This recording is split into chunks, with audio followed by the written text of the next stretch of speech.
This is Justin West from Podcast Portugal. I'd like to extend a really warm welcome to a very special guest, Michael Reeve from Afpop.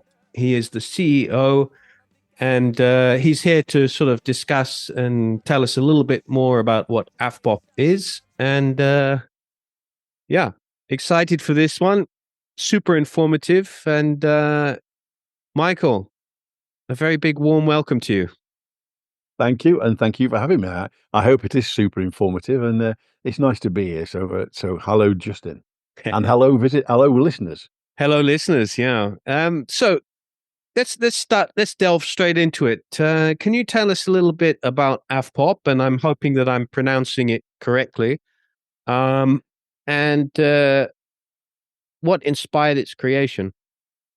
You are pronouncing it correctly, and Afpop is the anglicised version of the association's name. The association's actually called Associação de Proprietários Estrangeiros em Portugal, which means Association of Foreign Property Owners in Portugal, which is where the AFPOP comes from.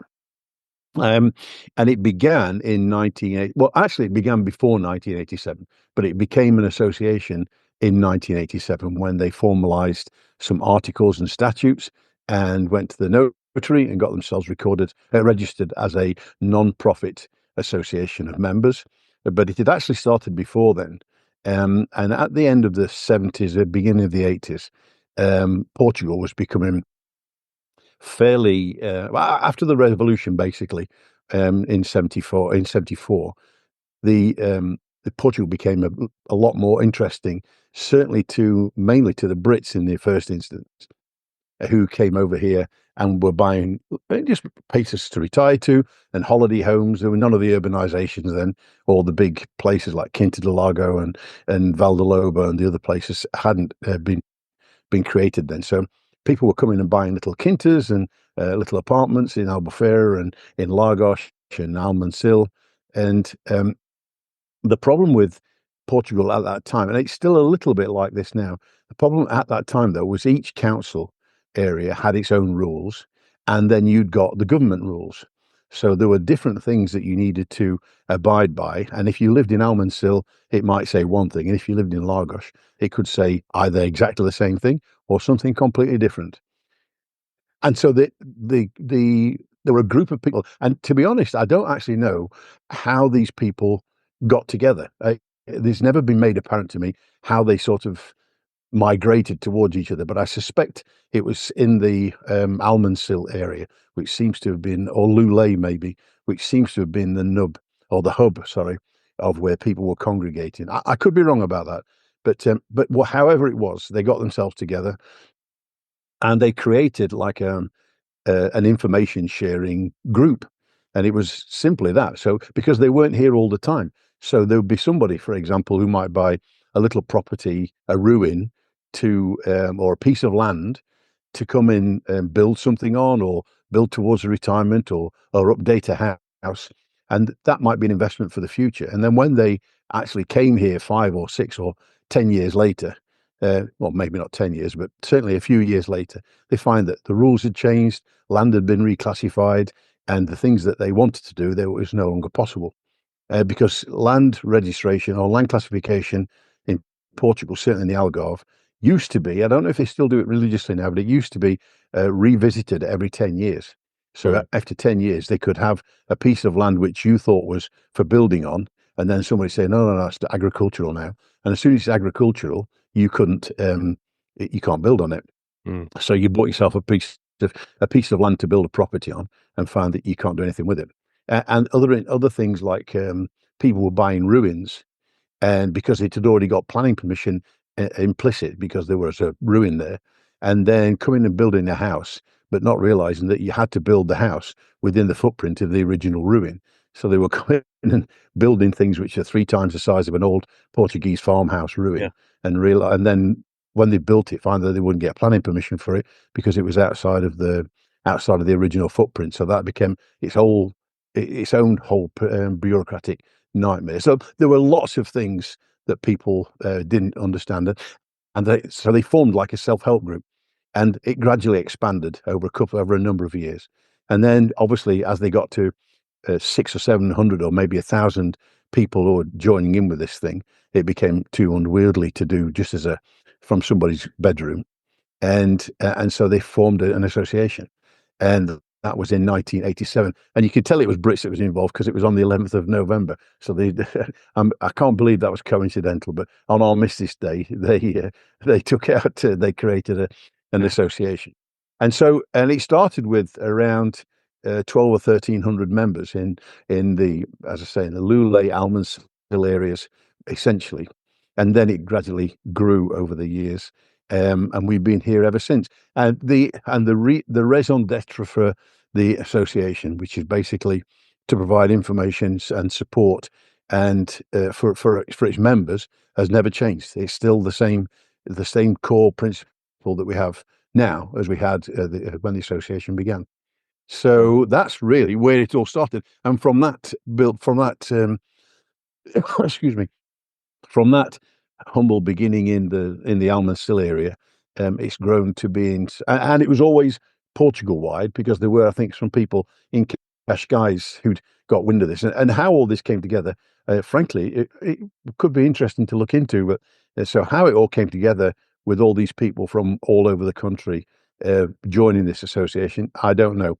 I got involved in 2003, so I can only really speak about what's been happening since then. So that's where it started. It started with a self-help group, and we still are that.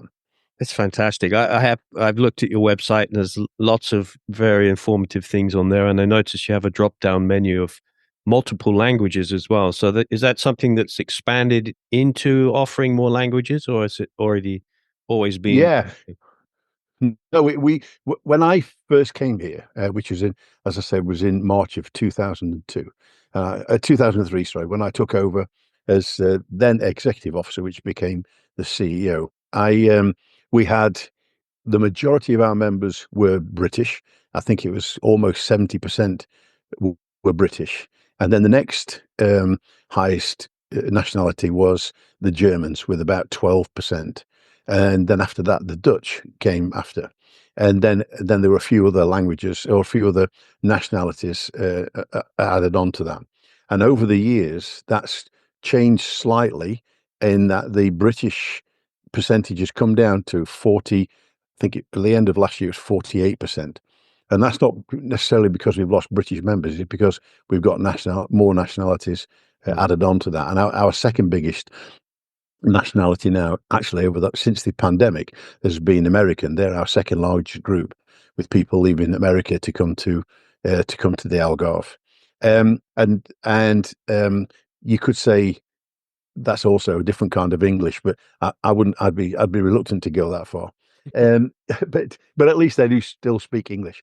And the issue that we had then was, and then added on to that a few years ago, when, I don't know if you remember, when Gerard Depardieu was making noises about the leaving France because of the French government's change to taxation, certainly for pensions, and there was a big influx then of people coming from France, and so we added French to our website, and all the documents that we have on there are available in German, Dutch, Portuguese, English, and now French. We have a French speaker in the office. We have various nationalities represented within the staff in the office. So we've got quite good language spread. But our main language that we provide information in is still English, whether that's to natural English speakers or to people like, for example, we mentioned the Scandinavians earlier. We've got Finnish and Swedish, Norwegian and Danish members, and they're all very happy to speak, to take their information in English. So it's not necessarily just English speakers. It's people who are comfortable with obtaining the information that we provide in English. And you mentioned the website. There's two sides to that website. One is the side that you've looked at, which is the non-members side, which is basically there to try and showcase some of what we do, which is afpop.com, afpop.com. And then inside there is the members portal, which contains a lot of the information that we hold for members, and you need to have a membership to sign in to that, and then you can download the information that we hold into there. But I'm sure we'll talk about the website later on. Yeah. So yeah, the languages are and we did look at maybe adding Spanish, but we Yeah. haven't done that yet. That still is an option. We haven't done that yet, mainly because most of our South American people that come to the Algarve are still Brazilian, so they speak Portuguese, obviously. Mhm.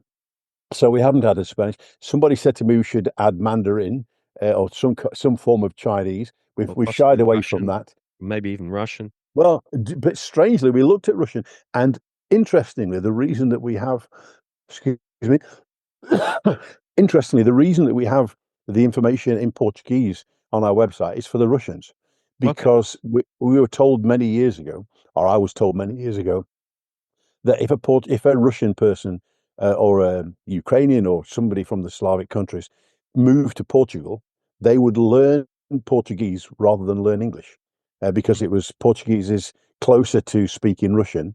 Apparently, I don't know if this is the truth or not. It's what I was told anyway. It's easier for them to learn Portuguese than it is for them to learn English, and that was so the Eastern Europeans are the reason we have the information in Portuguese on the website. Okay. That's very interesting. And so we've talked a little bit about what you guys do, but how do you actually what's the actual function? Say if I'm just arriving in Portugal, Yeah. I find your website and I click in and I register, I subscribe, I have lots of information on there. What are the other types of services you offer? Well, the biggest resource that we have is still the information side of things. And somebody said to me a number of years ago, "Oh, I suppose Afpop will be on its, you'll be looking to close now, then, because the internet makes things so much more accessible." Mm. Well, I'm not sure that I agree that that's the case. And so, because what you got now is a spectacular amount of information, most of which can be very contradictory, and then you've Anecdotal. got to try, and yeah, exactly, and then you've got to try and wade through that. And we still have this now, where we'll hear people saying, "Oh no, what you need to do is this," and what they say may be wrong, or it may be right for them. It may have been right 5 years ago when they did it. And so what we do is we don't speculate with any of that. We have the information, we update the information. We've got over, I think, 76, 75, 76 information bulletins that are constantly updated. So they range from everything from how to import a vehicle, registering your dog, getting a post office box, how to create a will. There's all sorts of things in the bulletin system, and so that's available online. That's one of the reasons that we have the website, is we make this all available to members so they can download it anytime they want to. But also, obviously, a lot of the things that are in there aren't necessarily complete, because you've got to add the personal factor into it. So you might read the bulletin and say, okay, but my cars are this, that, and the other. Uh, does that apply to me, or can I do this? And so you ring the office then, and then we either already know the answer, because, as I said, we've been here for 30 odd years, and my staff have all been here. I think the shortest time for a member of staff that we have at the moment is 4 years. She's Mm. got no intention of going anywhere. Then the next one is 7 years, and then after that it's 10. It's 18 years, 20 years. I've been here 22, and one's been 25, and the other one's been 27. So we've been here a long time. We've seen and heard a lot of the problems that are being encountered by people who seem to think. I mean, we all think, oh, but nobody's ever heard this before, and we've heard so many of these it's So questions being someone raised. can physically pick up the phone and you Yeah, could call the office and yeah, they can come to the office. We have an office here in Portimao, where they can come here and speak to us, and many of them do. We go out on satellites in the Algarve. We have two satellites a month, one in Lagos and one in Almansil, and so they can go and meet with the staff there. We're always on the end of a telephone, and also obviously the email system. We don't use things like um, Twitter, what's it called now? X. X. Yeah. We don't use social media in that form, because we just don't. It would take so much manpower, staff power, to try and monitor those things. So we don't use social media for this. We do have a social media presence, but not for the dissemination of information. We do that personally, either, as I said, by telephone, or they can send an email, or visitors in the office. What? And so, yeah, so that's what they do. So if you got a question, you then say, we like. I've tried to get it. I can't find a sexy way to phrase this. I keep trying to find a little trite way to say this, but the best I can come up with is, if a member's got a question, the answers ring Afpop, and we'll take any question that they've got, no matter what it is, about Portugal, or we've had some really out there questions. Yeah, I'd love to know an example. Well, I mean, we've had things like what one of the staff came to me a few years ago and said, "Have I got to do this?" And I said, "What's that?" I said, "This member wants me to find out when the Labour Party conference is in the UK." And I said, "Yeah, of course you have."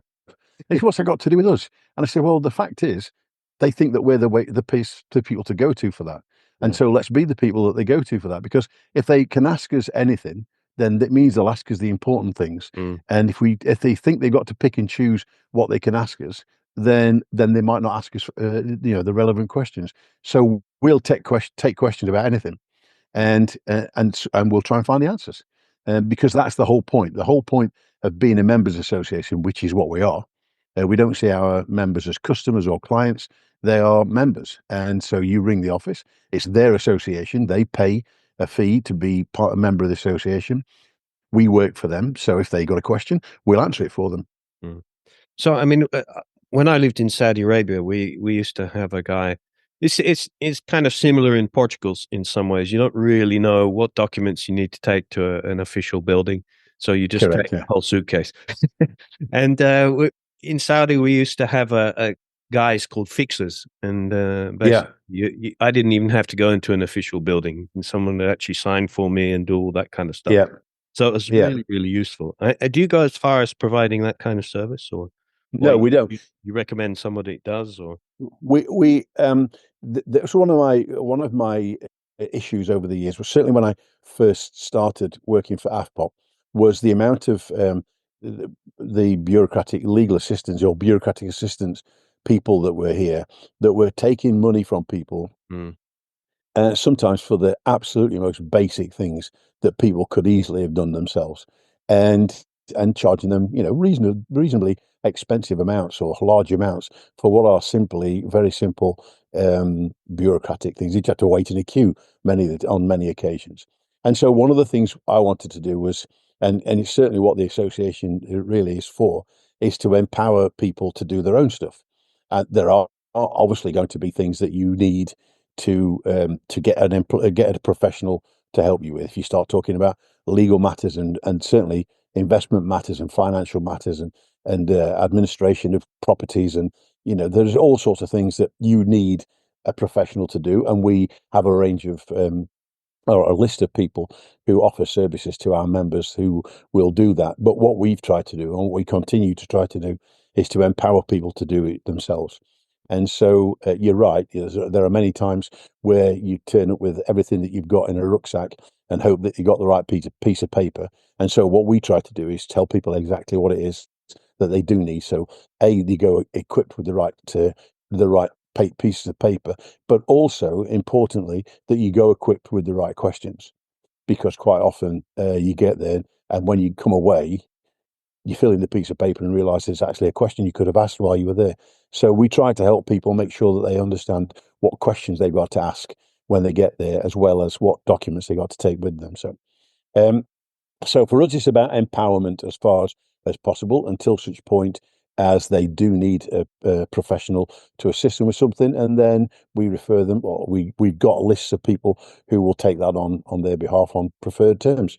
Yeah, we can go through a lot in some of these government buildings, and I had an interesting personal experience with my driving license, and I'm sure many of your members had the same thing when I was forfeiting my UK British driving license and Yeah, applying for the new Portuguese one. I actually ended up with a piece of paper for I can't even remember whether it was a number of years or whether it was yeah, months. But then, yeah, I was trying to travel and then, trying to hire cars with a piece of paper. So, and I kind of got fed up with it, and I went and found a service basically, Yeah. and he was very good. I managed to. He had a contact down there, a lady, and you know it wasn't. I can't even remember what it was. Somewhere in Faro where there was like a huge queue outside for Yeah. days and weeks, and he actually found a Yeah. lady that would come out of the office and came to get me. She took me in front of all of the queue, which I kind of found was really surprising, and then that was it. And I still had to wait for the license to be printed, which was kind of crazy. Yeah. But it made the Yeah. service much easier, but you have to pay for these things, and Yeah, and that is one of the benefits of the bureaucratic assistance people. And I'm not trying to knock what they do, because there are quite often things that they've done. There have been a few over the years that I've known, and they do some really good work. And you're quite right. They have contacts that we won't have, and so they can get themselves to the front of queues and things, which is a little bit annoying when you stood there on your own and you see somebody waltz past you and. But I mean, we do what we have to do to get our stuff done, don't we? But you're right. I mean, you go to IMT in Faro, and the queues sometimes they are massive, aren't they?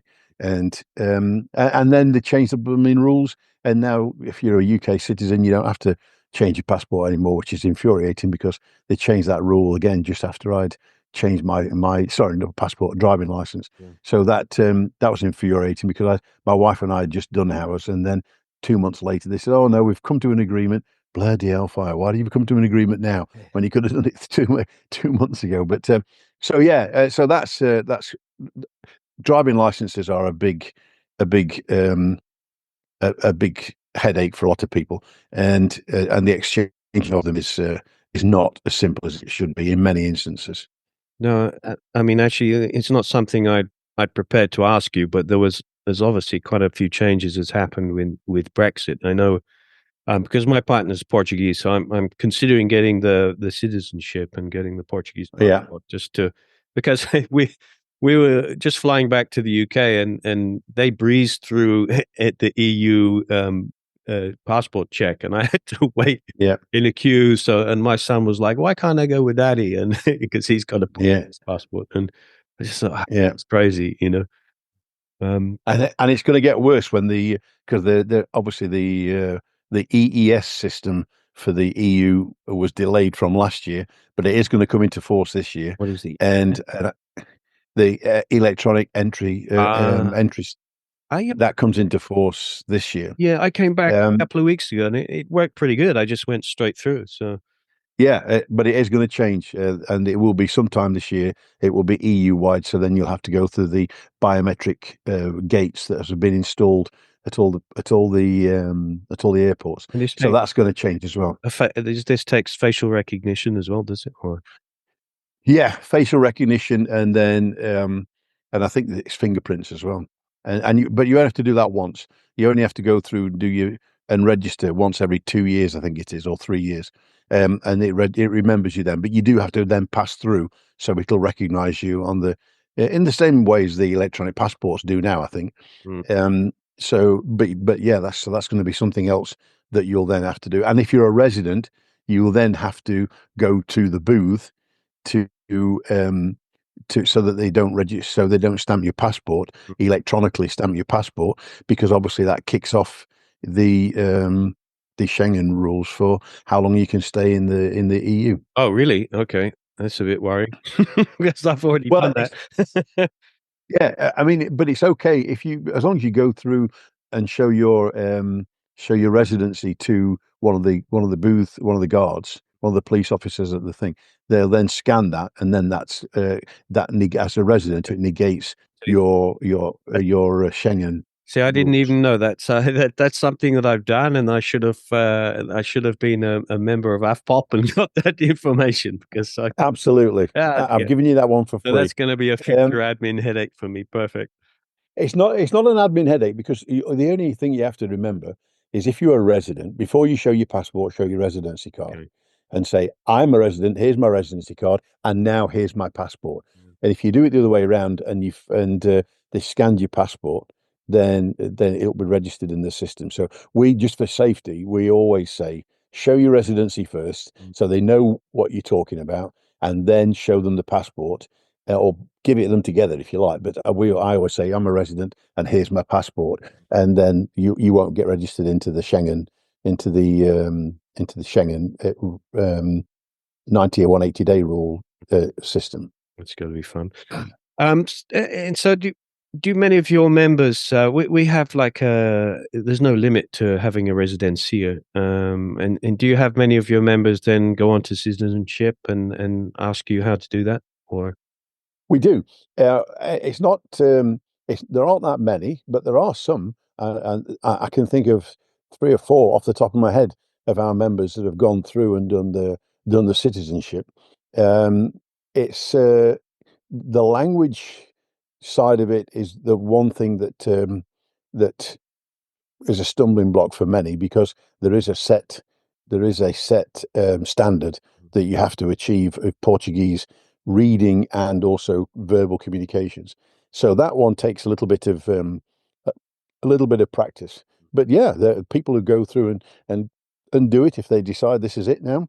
They're not going to go back anywhere else. Or we had a couple of Americans who wanted a European passport, and not for any nefarious reason.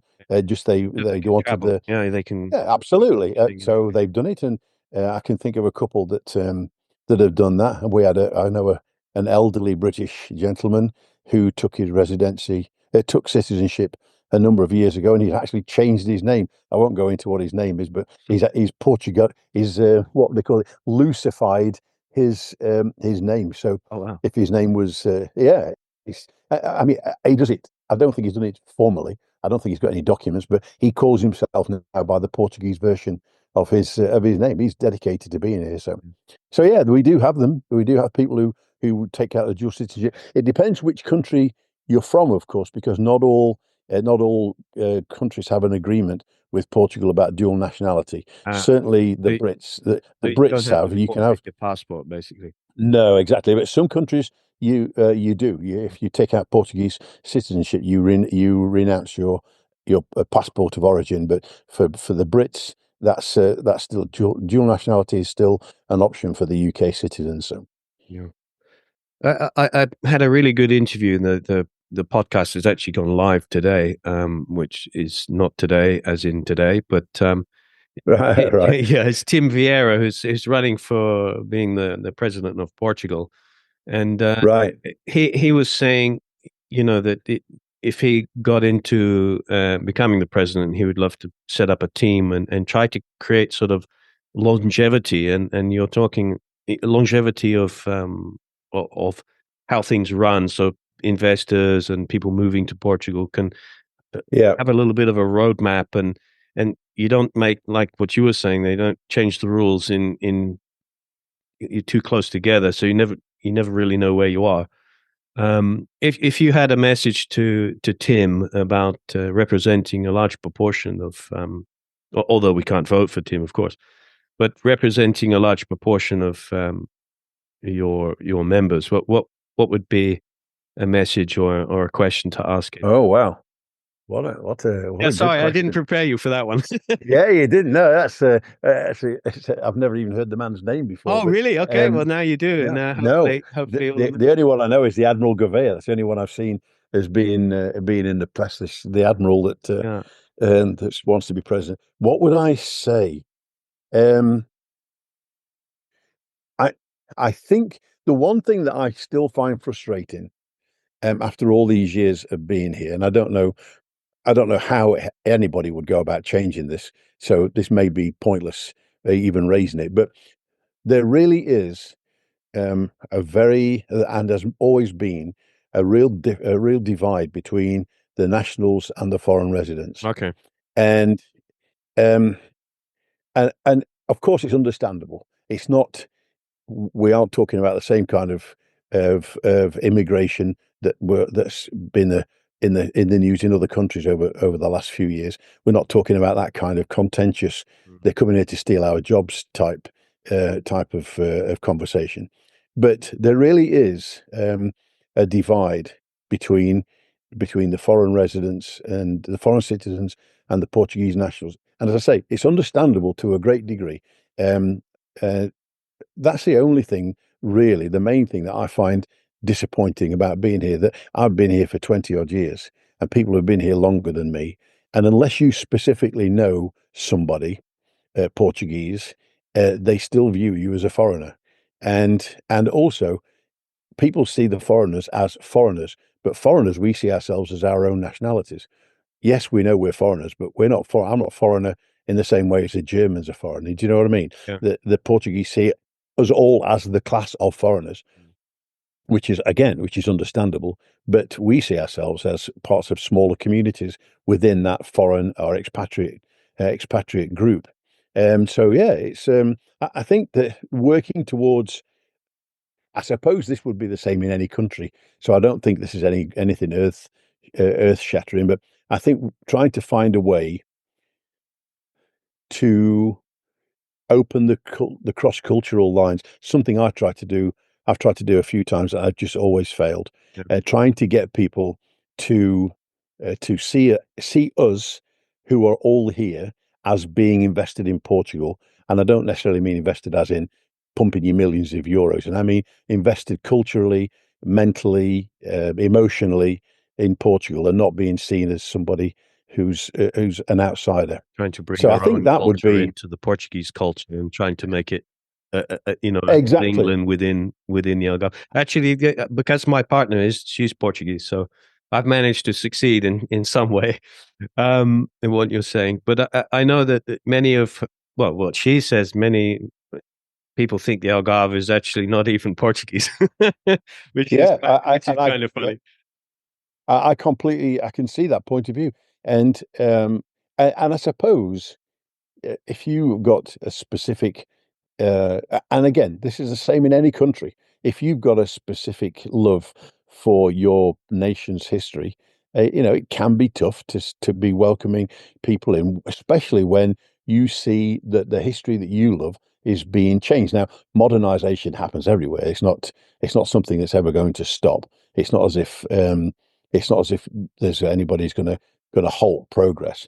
But there are certain things. There are a lot of things around that Portuguese, I think, probably don't recognise as being Portuguese, and maybe that's it's a bit of a shock, bit of a cultural shock for them to find that there are so many things now that are being anglicised or moving away from the more Portuguese traditions. Yeah. And I think it's a shame that some of these things. It's a real shame that some of these things are being lost. Um, and it's also I find it quite patronising when the people are a bit condescending to us. Oh, I saw these Portuguese dancers, and weren't they cute? And wasn't actually they're not there trying to be cute. It's part of their heritage and their culture, and they want to try and maintain some of that. And I hope that they always will maintain some of that. But when you go to some of the places and you see how they've been changed, and you think, yeah, this is not Portuguese. I walk around places and they think, oh, really? This is not how it used to be. And I lament as a non-Portuguese person. I first came here in the 80s, and I lament that some of the changes, and think, oh, that's lost a lot of bit of its charm. It's just become like everywhere else now. So yeah, It's a it's a tough difficult one one, to. isn't it? Yeah, I really It, appreciate that because I used to live in the Algarve and I moved from the Algarve to Alentejo and literally because I started to feel like it I lived in Lagos and I love oh yeah, Lagos and I lived in that period of time for me which was amazing and I felt like it slightly started to change its personality a little bit. There was almost like a little bit too much. I wouldn't say from the Portuguese nationals that there was they're very welcoming and very nice, but I did feel unless you really made the effort to integrate, there was a little bit of resentment for the investment and for the properties that were being built and purchased by incoming, you know, high value investors. And and that's a very valid point, and it's very difficult to argue against that.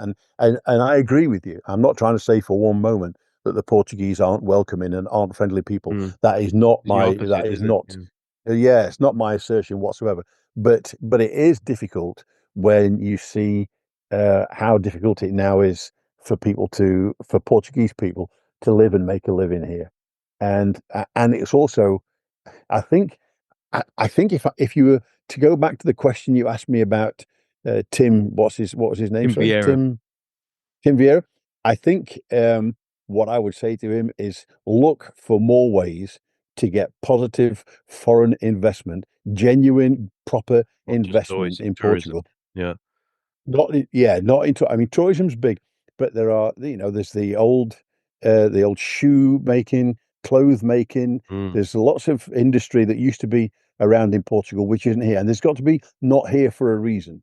mm, There's no car manufacturing here. Now, I'm not saying car manufacturing is the be all and end all, but there's good money to be made from investment in uh, in car manufacture, car parts manufacturing, and I don't see any of it coming to Portugal. And so, finding ways to make either through taxation or through whatever it is. I'm no economist, yeah. and I'm not trying to tell somebody what they should be doing. But it seems to me, oh no, but that's I hate it. I'm not going to tell you what to say, but no, it's not that. It's but I do think that making Portugal more attractive to genuine, high quality or high value foreign investment should be something that the next president, should look at. So we were talking about Tim Vieira being president of Portugal, and some of the Yeah. things he's sort of asking me to ask people really is, and one of his things, and what we were talking about is this is for investment and for businesses to have a clear roadmap, a plan, and not to just keep changing things. If you have a consistency of message and a consistency of taxation and incentives to invest in Portugal, it might make it a lot easier. And yesterday, I was talking to a pomegranate farmer, a good friend of mine and neighbor, and he produces he has the biggest pomegranate and almond farm in Portugal. And he grows a lot of the pomegranates which are supplied to the UK and to Tesco's and to various other stores. Um, and, you know, obviously there's questions about tariffs happening in the US, and there's a lot of things which are happening, and he asked the same thing, is just to have this consistency of plan.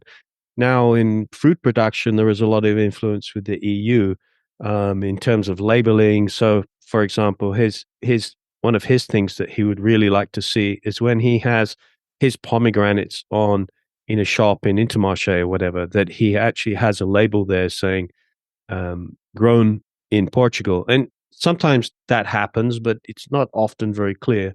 And then you can have an imported pomegranate or whatever from Turkey, but it's just to create that label that represents that this food was grown within the EU directive in a certain way, not using certain pesticides and using more regenerative techniques and more green farming as he describes it. Um, would you sort of agree with that kind of idea? Do you think, from in respect to businesses that are setting up here, that obviously you have your members are going to come here, they're going to come to Portugal, and they think, okay, how can I set up a business in Portugal? What are the things that I'm going to face here? Is that the kind of feedback that you get from your members? Yes, and it's a little bit out of my purview with Mm, regard to pomegranate farming, but certainly, yeah. I mean, there has to be a reasonable playing field, I think, for people to be able to compete on an even keel or mm, level footing, or however you want to whatever phrase you would like to use. I think setting a business up in Portugal um, is still a lot of it is still within the the taxation and the legal regimes in Portugal rather than the EU. I certainly think that things like farming are obviously going to be. I mean, that's where when it first started, it was the common market. I mean, that's where the EU began as a common marketplace. mm, So I can see how that would be. People would want to be able to be seen to be working with best practices and making sure that everybody's working with with the same, or singing from the same hymn sheet, I suppose. Mm. But as far as setting up a business, in Portugal, they made it quite easy a few years ago, or easier anyway, to set up a business. That's where the one-stop shops came from many years ago. Under, I think it was José Sócrates, who was the prime minister at the time. They created the one-stop shops for setting up a business, so you could walk in and walk out of that office and have your business set up, as opposed to taking 3 weeks or a month or whatever it was to set it up before that. So the setting up of the business has been made a lot easier. The rules for being in business here, the taxation rules are fairly straightforward. I think. I don't think it's really a great deal of ambiguity about what the tax implications are for businesses in Portugal. But the red tape of the bureaucracy for setting up businesses here, for employing staff, and the EVA, the rates, and there's lots of things that people complain about as being Mm. counter business, and maybe that's what has been the stumbling block for investment by the bigger companies. I mean, there's got to be reasons that the multinational companies aren't investing in great numbers in Portugal, but they'll go to Spain or they'll go to other countries, Yeah. and I don't know why it is. I mean, it may just be that Portugal, for whatever reason, is too far south or is too out of the way or whatever it is. I don't know, but I certainly would hope that a new president would come in and look at how to kickstart the Portuguese economy. There are only 10 million people live here, so you've got to be, and a fair percentage of them are too young to work, and a fair percentage of those are too old to work. So you've only got, out of that 10 million, I don't know what the workforce is, but even if it's 60%, you still only got 6 million people, and I don't know that they got 6 million people in high value jobs contributing fantastic amounts of tax money. So there needs to be some investment. I think we can't rely on tourists all the time, because at some point that will probably wear a bit thin. People start to look elsewhere. As certainly, I think one of the things that seems to have changed when the pandemic came around, maybe certainly as far as Brits are concerned, is a lot more of them were looking at staying at home for their holidays and not travelling abroad, and found travelling around the UK was preferable. So I'm sure they're starting to come back now. In fact, the tourism board last few months ago, a couple of months, I went to a meeting there, and they were saying how they've now back to pre-pandemic levels for tourism, which is obviously good as far as the Algarve's concerned.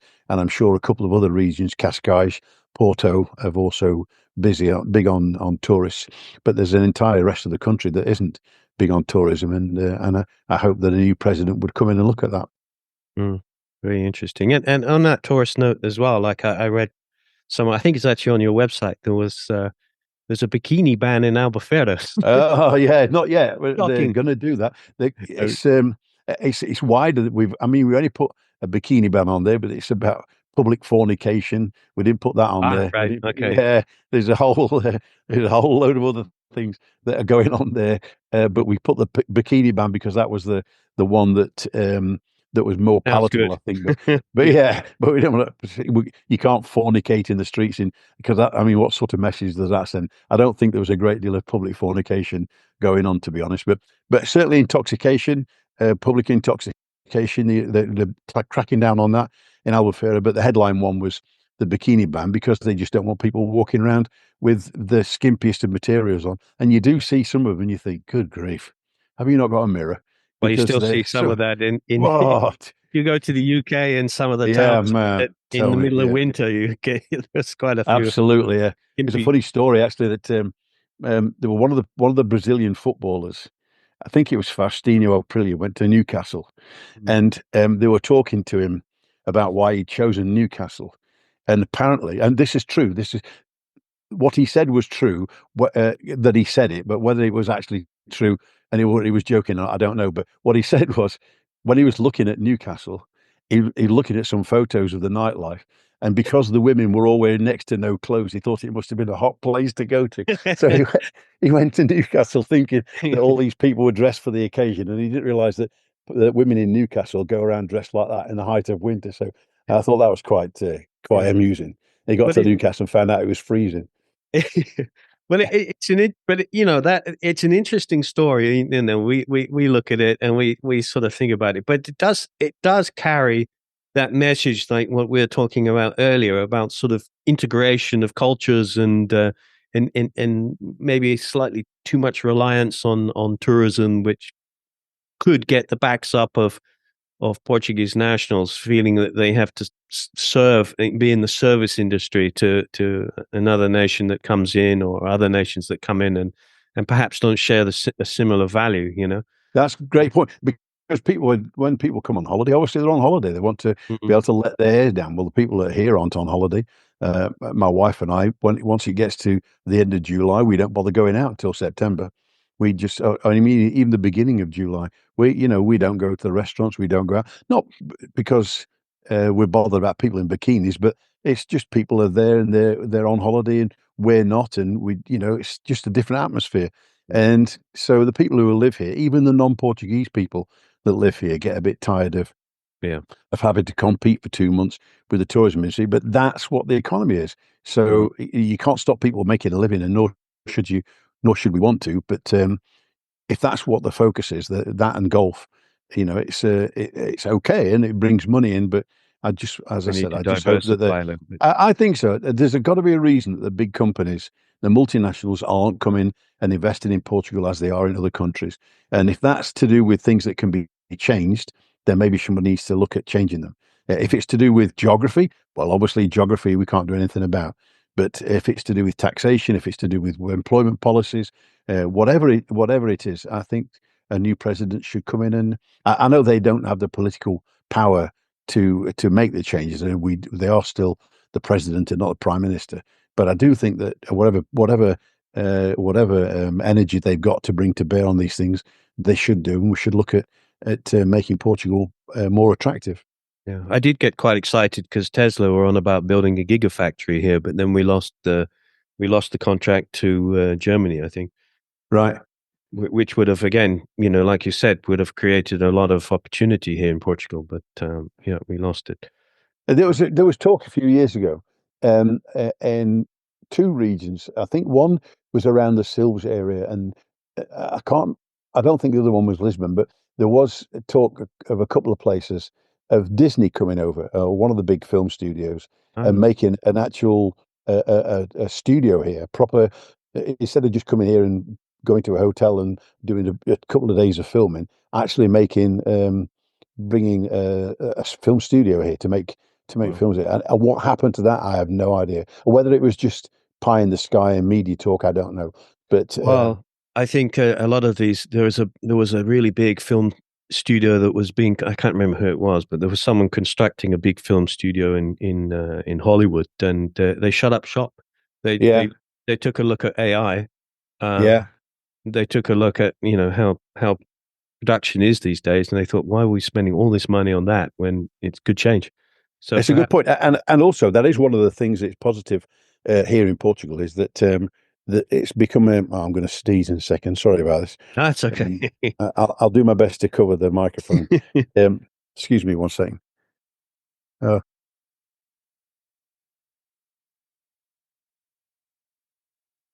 um, the digital nomad environment here is becoming quite vibrant, Is that and visa people. still, is that they still offer that visa as well?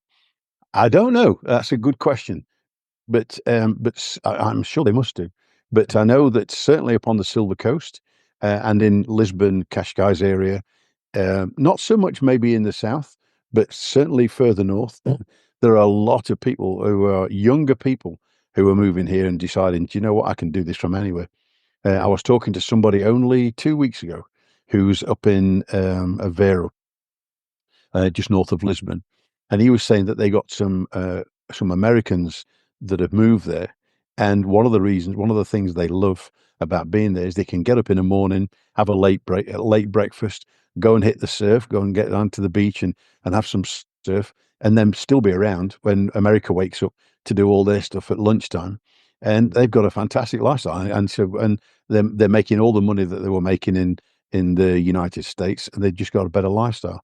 And I know that every year in Lisbon they have the I don't know if it's every year. I think it is. They have the digital or the IT The Web Summit. innovators. That's it. Yeah, that's it. Web Summit. And I know that's a big thing at there now. Now, That's been very yeah, what that translates to as far as business is concerned in Portugal, I don't know. It's not my field of expertise at all.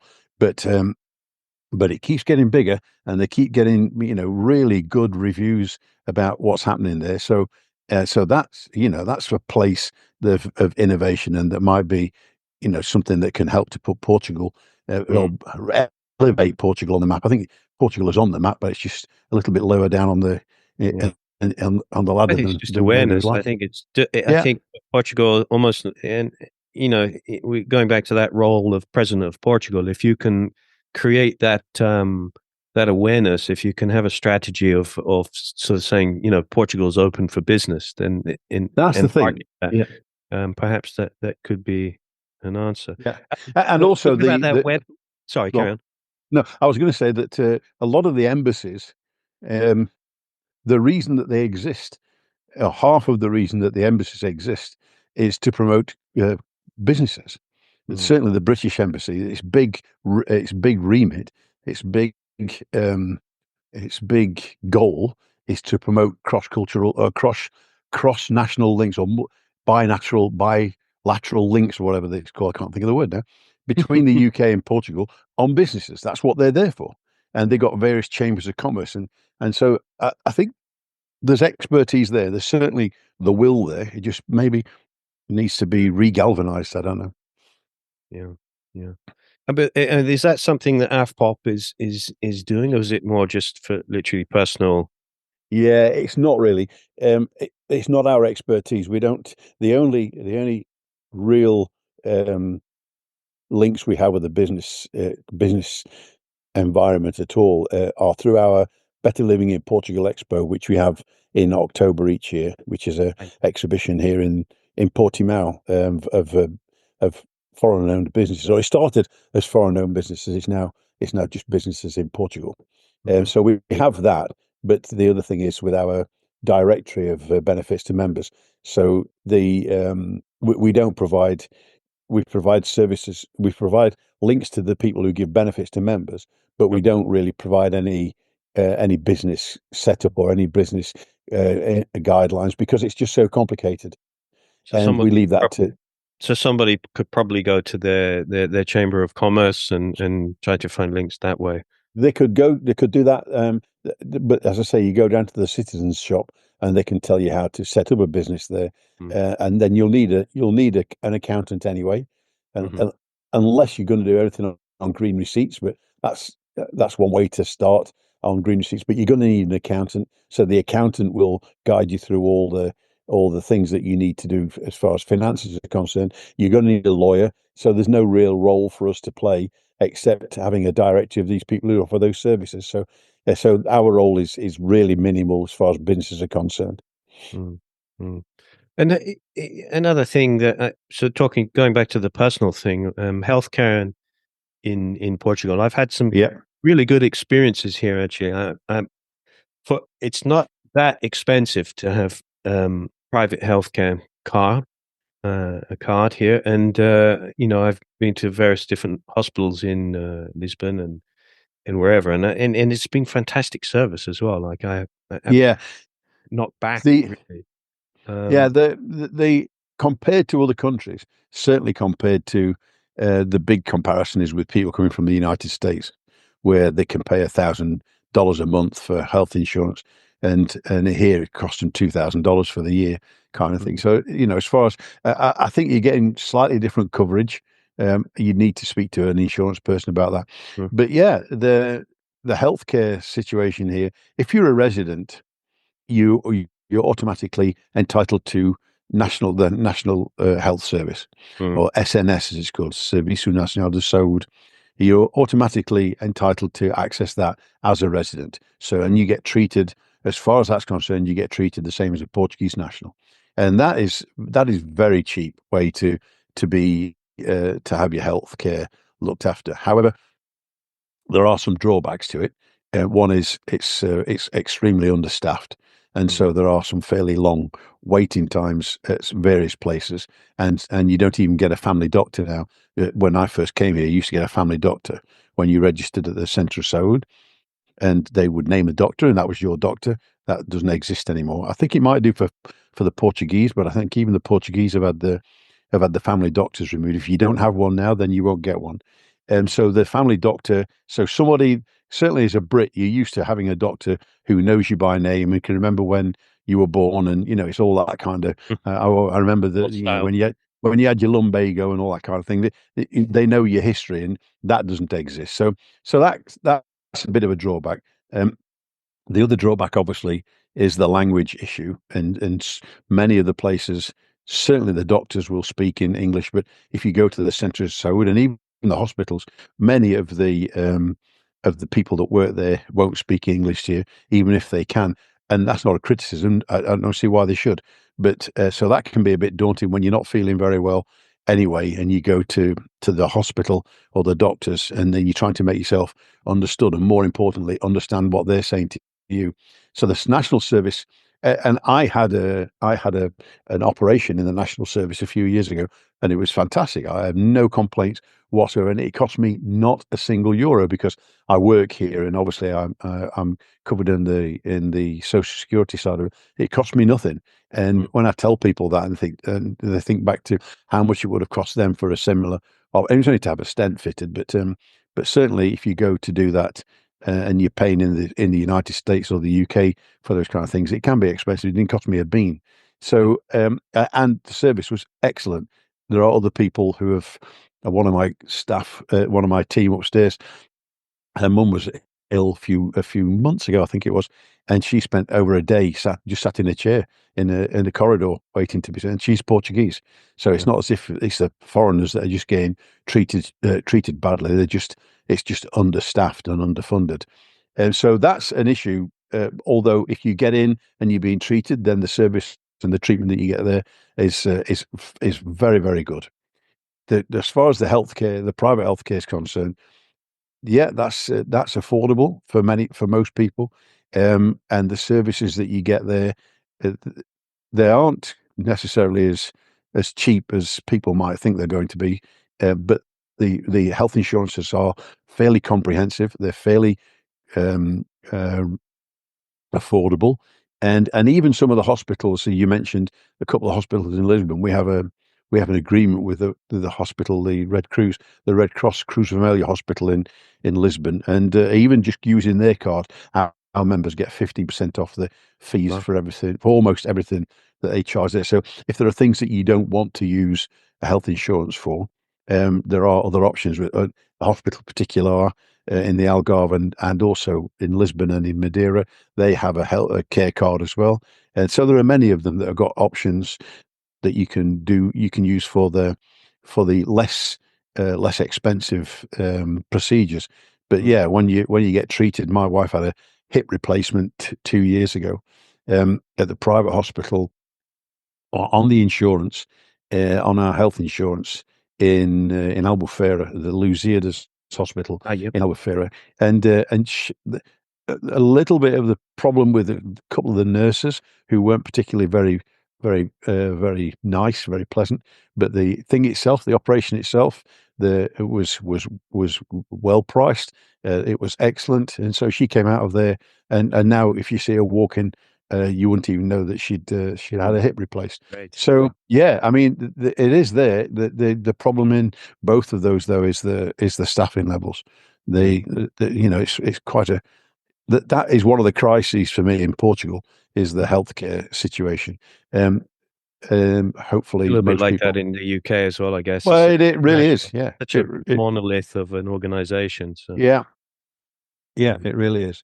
But still, as I say, the good news is once you're a resident here, you do qualify by virtue of residency to be included in the national system. So there is that option to you for people who don't want to use the private systems.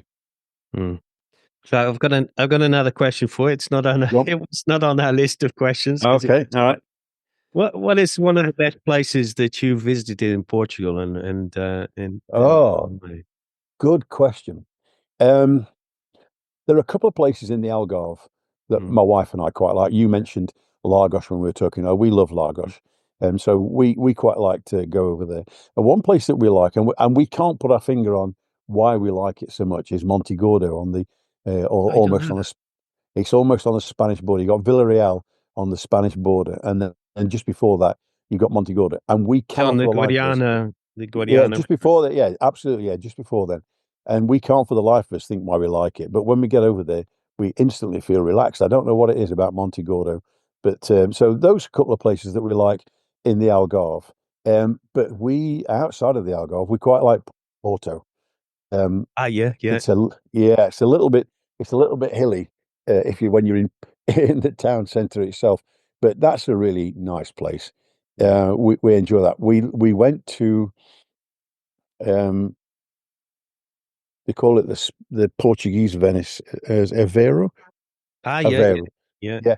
What a pretty place that was as yeah. well, by the way. Like, I It's think surprising, isn't maybe it? Some of these it places, like, really is. you Yeah, go and there and you're like, wow, where was we this did the whole hiding? gondola thing as well. We did a Oh, wow. yeah, we did the boat down the river thing. That was fun. We like Evora. Yeah, yeah. Again, I don't know why we like it so much, but we go there and it's because it's a small walled city, Hmm. um, but we really like it, and we like the one place that we really like to go back to a lot is Coimbra. Yeah, Um, it's a bit of a hike to get up there, but it's a nice drive. I enjoy the drive, so we quite yeah. like that. Highways are nice. Um, You go up the highway or the national road. yeah, no, they're up the highway. Yeah, Pleasant driving, isn't it? yeah, pack a picnic. There's plenty of places on the Yeah, side of the road to just stop and get yourself a picnic.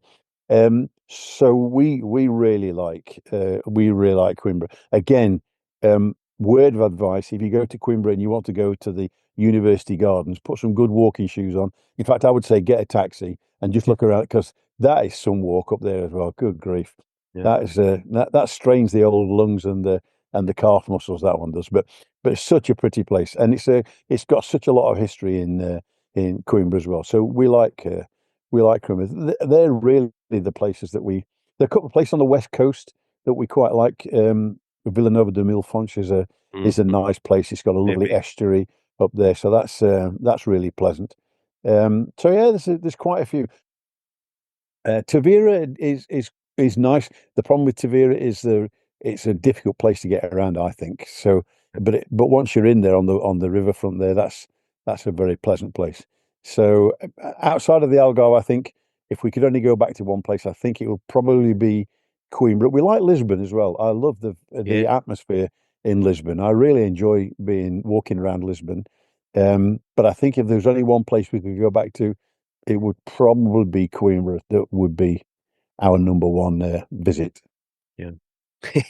Yeah, well, we covered nearly every city outside Yeah, we the got there, didn't we? Yeah, yeah, Algarve. yeah. Well, that's We it. went further north as well. Actually, we actually went as far north as you can get. Uh, there's a thing called near Braga called Refugio Bon Jesus, I think, Okay. something like that. What a pretty place that was! Really? Got a funicular railway through the gardens there, and a church. And we walked into this church for a look around, and then we realised there was actually a wedding going on.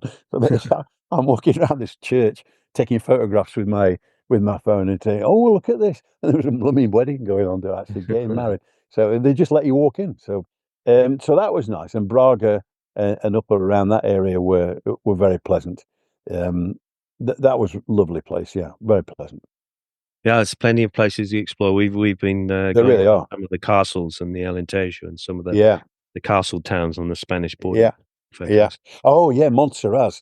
Ah, What a place that is. completely crazy. What? Yeah, absolutely. What a place. So yeah, there's quite a few places that you can enjoy. I think.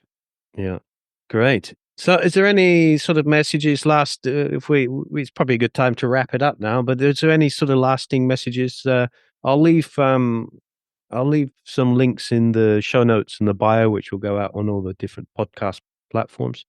Right. Is there any lasting message you would like to leave the listeners? And Um, best way to get in contact with you guys, obviously the Afpop website, Yeah, Afpop website, afpop.com. afpop.com or info@afpop.com if you want to send us an email, you can ring the office. But the best way to get in contact really is by email on info@afpop.com is the basic one, and then there are other email addresses on the website. So yeah, you can get in contact with us via that. I think one of the questions that we get asked quite a lot, or I've been asked quite a lot, is about the language issue. Yeah. And do we need to speak Portuguese to live in Portugal? And you and I both know that the answer is no, you don't need to. Mm. The Portuguese are they've known us for a lot of years, and they're very, very okay and very happy to speak to us in English. However, and it's not an easy language. It's not the simplest of languages to master, but it is worthwhile. And I Mm. think that is something you don't need to speak Portuguese. In fact, not having to speak Portuguese is one of the attractions for the Brits, and also I would suggest for the Americans. If you went to some other countries, you'd be lost if you didn't speak their language. But they know they can come here and get by without speaking Portuguese. But I think it's something that is well worth investing a little bit of your time in. It's a good thing to do anyway, to Mm. exercise the brain. But it's an interesting language. It's got 30 words for the one thing that we only have one for in English, which is a little bit frustrating at times. And Mm. conjugating verbs is still, for me, is still a nightmare. Yeah. You look at it and think, oh my goodness, how do I get through that?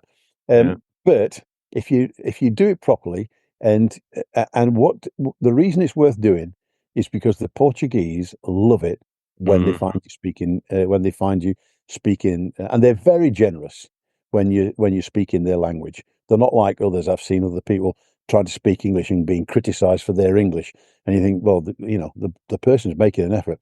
The Portuguese really appreciate when you're making the effort, and they'll happily, if they know you a little bit, they'll happily correct your English, correct your Portuguese, uh, not to be a smart aleck about it, but to try and help you and learn a little bit more. So it really does go quite a long way.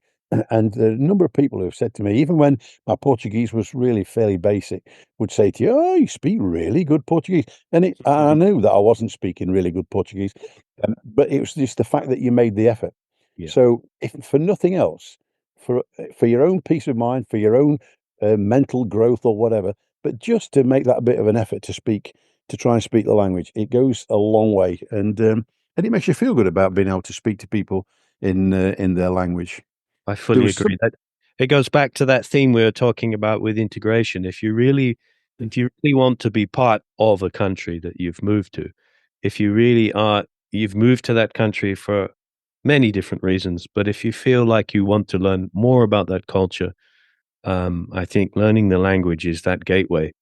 Um, yeah. Do you know what, Justin? Maybe that's part of the answer to the conundrum, mm, is that the way to stop people think you're invading and trying to fleece their country is to show that you're actually making an effort to be there. yeah. And one of the downsides of people living in enclaves, as they do in so many places, certainly down in here in the Algarve, we talked right at the beginning of this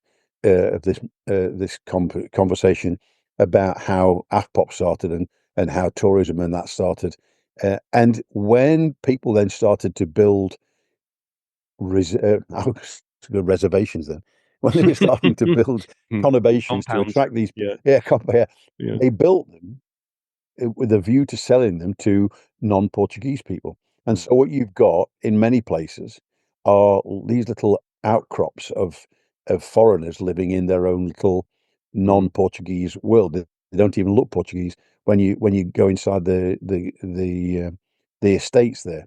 And that, I think, breeds a certain amount of contempt, Mm. or certainly like a bit of distrust, where they just go and get themselves into their little enclaves and don't mix with anybody. When it first started, tourism here, people were buying places next door to Portuguese people. and they were buying places in little Portuguese towns. In the Algarve, they were buying places in Celia and Alt, and the places that are a little bit, even Monchique, before Monchique became the place to go to for the environmental people. Uh, Mm. and they were settling in. They were having conversations with their Portuguese neighbours, and swapping oranges for lemons and these kind of things. And then when they started trying to build to attract foreigners, they built these places that foreigners wanted to go to. And so there's a divide there. Maybe that's going back to somewhere, to answering the question about the divide that we talked about earlier on. But because there's an us and them, and it's been created by the them rather than by the us. So learning the language and getting out and about and speaking to Portuguese people in their own language, maybe that's part of the conundrum. Maybe the president should be encouraging people to speak Portuguese, whether they're taking the citizenship test or not. Yeah, yeah. I think also, from my experiences as well, is not being too shy to come forward. I think if you extend the hand first, you'll often get a warm handshake in return for sure. I Um, think so, and I think that there is. Yeah, I think you're right. I think there is. The Portuguese are quite a reserved people. mm, Um, I've got I've got friends. I've got a couple of people that work in my team, and their personalities are very different. But basically, they are quite reserved people, and that can seem, especially if you're from the UK. We're not particularly outgoing, but the mm. Americans are fairly outgoing. You can tell, everything about an American, within a very short space Like, of time, because they've just got no filter at all. They'll just open themselves up. The Brits aren't necessarily like that, and the Portuguese are definitely not like that. And mm, so, if you're waiting for them to make the first move, yeah, you're probably going to wait a long time. But it yeah, doesn't mean to say that they won't be welcoming if you ask them a question. They won't say hello to you if you say hello to them. Do you know what strikes me as a difference the Portuguese and between the Portuguese and many other countries? Years ago, I had a cyst on my back. It wasn't anything horrible. I just something had ingrained, and I'd got this cyst on my back. And I went to the Central Saúde, and the doctor looked at it. So it's just I'll lance it, and then just come back a couple of times and get your and have your dressing changed. So, and I don't know why this always sticks out in my mind whenever I talk about these things. So he did the lancing, and then a couple of days later, I went back to the Central Saúde first thing in the morning. And I was sat in there. There were six other people, and there were 5 or 6 people before me. And then I walked in and sat down. And then another guy came in straight after me, a couple of minutes after me, and he said good morning to me and said hello. And they went, oh, hello. And I thought, oh, he must be well known. And when I went there again, the same thing happened. And it didn't dawn on me until I mentioned this that the Portuguese say hello when they walk into a room to yeah, whoever's in the room. And you go into a cafe and somebody will walk in, you'll be sat having a coffee, and somebody will walk in and say, Bon dia to everybody in the yeah, cafe. And everybody says, Bon dia. Well, that's quite a welcoming way to approach other people, isn't it? And it's us that don't do that. It's us that don't walk in to a place and say hello to everybody. The Portuguese do it to themselves, and they'll include you. They included me whenever I've been there. Bon dia, and it's a big smile, and mm, so maybe, as you say, maybe coming forward and not being shy to stick the hand out and say, "Hello, nice to meet you," yeah, and because we do it in our country, and we don't seem to be quite so good at doing it yeah. over here. Well, we do in some areas. Like I know in London, you probably on the tube, you'd be looked at as a bit of a nutter if you said The, hello or bon dia to everybody on there. did you But did you see what there was a I can't remember who it was now, but one of these satirical programs. In the UK. It wasn't Not the 9 o'clock news, but that kind of yeah, program. And yeah. they were doing a news report, and it said, a northern man caused uproar by saying hello to people in London today." And they've got this video of a bloke walking around saying hello in a northern accent, and all these people, what on earth is it? So yeah, there is that divide in the UK where Where are some. you? Where are you from in the north? And where are you I'm originally? not in the north. I'm from the Midlands. I'm From the from. Midlands. Sorry, Yeah. it's No, been a so while since I understood. Like, yeah, like yeah. I was I, actually I'm born in Yorkshire. You would never I'm tell. I'm from no, I'm from Nottinghamshire. Okay, So right. Okay, yeah, that's a not in new fact not fact. close, not far from me. I'm on North Nottinghamshire on the South Yorkshire border there. So Okay, so that's. But I was thinking that possibly it was Yorkshire, but no. Oh well, but quite far north. mm, So I'll get my plug in for Mansfield Town now. My okay. football team's Mansfield Town. So Oh come yeah, on, you. If you know anything about, well, we'd have a conversation about this because you all think Robin Hood was a Yorkshireman, and obviously we call Nottinghamshire Robin Hood's county. And yeah. I come from the little village where the tree is there, the major oak, place called Edwinstowe. So what they class as the centre of the Robin Hood's outlaw band is the village that I was born in. So there you Okay, go. perfect. Right. All right, Michael. I really, what a great podcast, and thank you so much for your time I and enjoyed it. Yeah, really interesting stuff. And you speak very well and very eloquent, you're very and kind. lots of insights, particularly nice cultural insights into Portugal and Portuguese culture, Yeah, and I us think that's living the here. important bit. That's the important bit is you make a decision to be here and make a decision to be actually here rather than just living here. And I think everywhere would go a long way if we adopted a bit more of a friendly approach to each other. Yeah, And the Portuguese are, they're very friendly people. yeah, yeah. I mean, it's. I always say it. It's like we live here for a reason. We've left somewhere for another reason. So Yeah, not that's knowing true. the reasons we leave here. That's true. So if you speak to Tim Vieira and he wants to speak, tell him I'm happy to talk to him. Yeah, By all means, give him my telephone number. I'm happy to have a chat with him. great. All right. Thank you so much, Michael. No problem at all. Anytime. Take it. Thank you so much. Thanks for your All time. right. No problem Ciao. at all. Bye bye. 1, 2, 3, we're living on a rock, living on a rock, living on a roller coaster. 365 we're here, living on a round, around. Thank you for listening to Podcast Portugal. This is your host, Justin West, signing off for this episode. Thanks again to Michael Reeve at Afpop. And I look forward to recording a few more episodes in the coming future. So please, if you would like to support the podcast, leave as many stars as you can. Leave ratings, reviews, comments, interact with the Instagram account, and be sure to drop me any requests for guests that you would like to hear, subjects you'd like to discuss, and any comments on any of the previous guests and subjects that we've covered. Thanks once again. Over and out. Start with March, the fellow man. It's keeping me